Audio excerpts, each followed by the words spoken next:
কিছুদিন আগে গেছিলাম কলকাতা সেন্টার ফর ক্রিয়েটিভিটিতে বৈঠকখানা নামে একটা ইভেন্ট অ্যাটেন্ড করতে। ঢুকতেই এই আলপনাটা দেখে মন খুশি হয়ে গেল। একটু ঝালমুড়ি খেতে খেতে চারপাশটা ঘুরে দেখছিলাম, খুব এনজয় করছিলাম। কিন্তু হঠাৎই চোখে পড়লো অ্যান্টিকুইটি ডিসকভারিজ এর এই ক্রিয়েটিভটাতে, এই আর্টওয়ার্কটাতে। অ্যান্টিকুইটি ডিসকভারিজ এন্ড প্লেটেড প্রজেক্টের আর্টিস্টরা মিলে তুলে ধরেছেন আমাদের কলকাতার আনটোল্ড স্টোরিজ।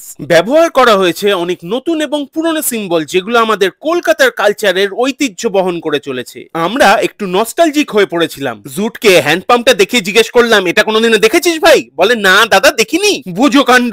তাই চলে গেলাম ওনাদের অ্যান্টিকুইটি কাউন্টারে কিছু স্পেশাল রেসিপি ট্রাই করতে। খানা পিনা তো আমাদের কলকাতা কালচারের একটা অপরিহার্য অংশ, তোমরা তো জানো। আর অ্যান্টিকুইটি স্মুথ ফ্লেভারের সাথে যখন বাঙালির নলেন গুড় এবং গন্ধরাজের মিশ্রণ ঘটে, একদম স্বর্গীয় সুখ অনুভব করা যায়। আর একটু বেশি হয়ে গেলে একটু এরকম হয় আর কি। Thanks to antiquity discoveries.